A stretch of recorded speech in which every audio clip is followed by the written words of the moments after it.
لتشغيل برنامج ادوبي افتر افكتس لاول مره هضغط طبعا على ستارت ومنها اول بروجرامز، ومن اول بروجرامز هختار ادوبي افتر افكتس سي اس 6.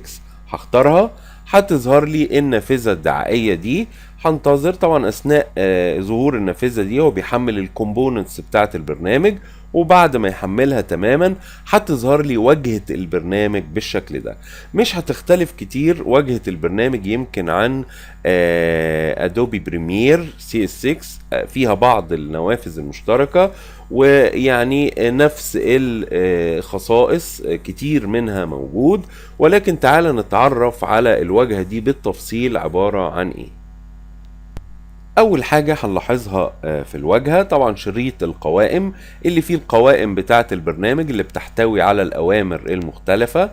كمان عندي تحت شريط القوائم صندوق الادوات او التول بوكس اللي فيه الادوات الرئيسية بتاعة البرنامج. طبعا مجموعة ادوات مش كتير غير مثلا الفوتوشوب والإلستريتور، لان البرنامج ما بيعتمدش على الادوات، بيعتمد بشكل اكبر بقى على البانلز او الالواح او اللوحات اللي قدامك او النوافذ دي، سميها زي ما تسميها.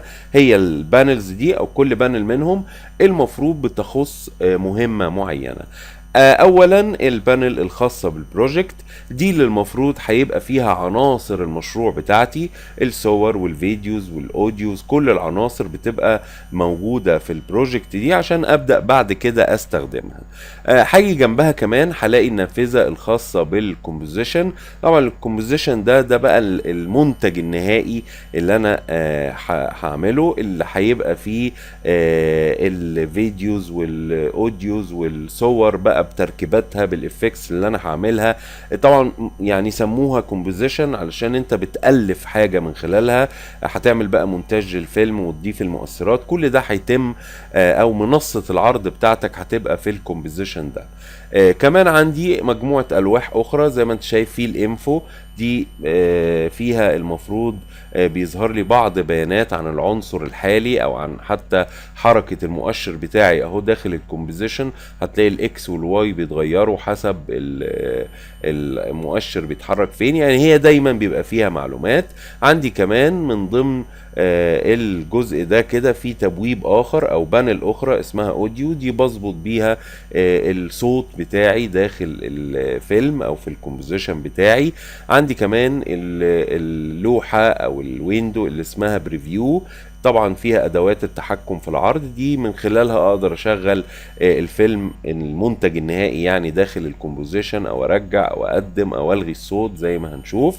في كمان عندي الافكتس بانل او النافذة الخاصة بالمؤثرات، دي فيها مجموعة من المؤثرات دي انا ممكن اضيفها على العناصر المختلفة اللي انا ممكن اضيفها للكومبوزيشن، الصور والافلام، علشان اعمل تأثيرات معينة. طبعا هي تقريبا شبه الافكتس اللي موجودة في البريمير وشبه كمان الفلاتر اللي موجودة في الفوتوشوب، مجموعة من المؤثرات وهنشوف ازاي نبدأ نتعامل معاها.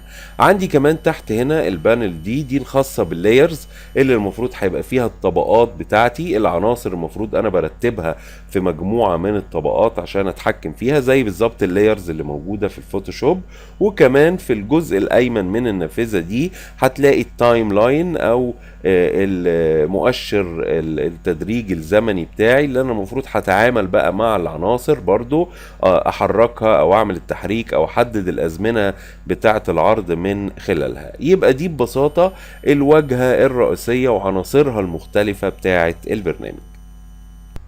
وزي اي برنامج من برامج ادوبي انا ممكن اتعامل مع البانلز دي وانقلها من اماكنها واغير الورك سبيس او الانترفيس بتاعي بشكل كامل. يعني مثلا البروجكت دي لو انا عايز انقلها هقف على الخطوط اللي جنبها دي، ده المتبع يعني، وابدا اسحب النافذه دي احطها في مكان اخر. هنا انا هحطها في النص كده، او ممكن احطها فوق تبقى في تبويب جنب الكومبوزيشن، او ممكن احطها هنا او هنا في اي مكان انا عايزه. مثلا هحطها هنا تبقى في تبويب جنب الانفو والاوديو، هتلاقي فيه تبويب اهو اسمه بروجكت. طبعا التبويب ده نفسه انا ممكن انقله احركه في اي مكان لو انا عايز اعيد ترتيب النوافذ ده. طبعا انا لو سحبت دي كده بحالها يبقى انا بسحب البانل دي ممكن احطها على شمال الشاشة مثلا كده، البانل او المنصة دي كلها بالتبويبات او بالبانلز اللي موجودة فيها زي ما انت شايف.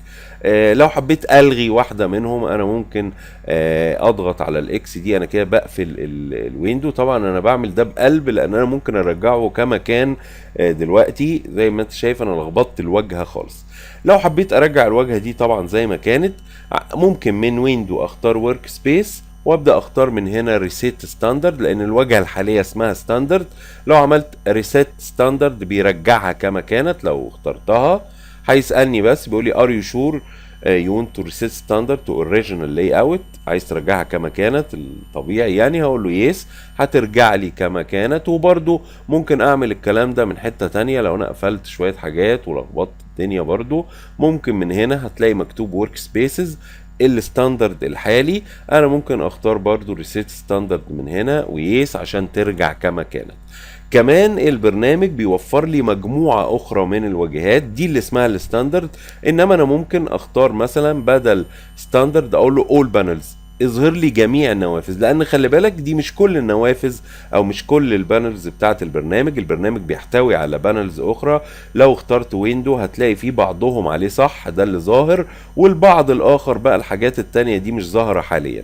ولكن لو انا حبيت اظهر كله مرة واحدة اختار الواجهة اللي اسمها اول بانلز. لو اخترتها كده هيظهر لي كل البانلز زي ما انت شايف اهو، كل البانلز. بعضهم طبعا بقى مش باين كل اللي فيه وبعضهم باين، بس انا كده اظهرت كله وغيرت الورك سبيس اللي اسمها اول بانلز.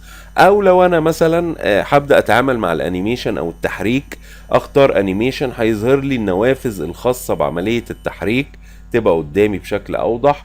او لو مثلا هتعامل مع المؤثرات اختار افكتس، هتظهر لي برضو البانلز الخاصة بالتعامل مع اضافة المؤثرات. او اقول له مثلا مينيمال، معناها اظهر لي اقل نوافذ انا ممكن استخدمها، طبعا الكومبوزيشن بشكل اساسي والنافذة بتاعة اللايرز والتايم لاين كده. طبعا الافضل بقى ان انا ارجعها تاني ستاندرد، واتاكد ان انا اعمل من هنا ريسيت ستاندرد علشان ارجعها كما كانت لو في اي لخبطه فيها. يبقى احنا عرفنا دلوقتي ازاي نشغل البرنامج وتعرفنا على الواجهه بتاعته وازاي اظبطها. تعالى بقى نبدا من الدرس الجاي نبدا نتعامل بقى بشكل فعلي مع البرنامج.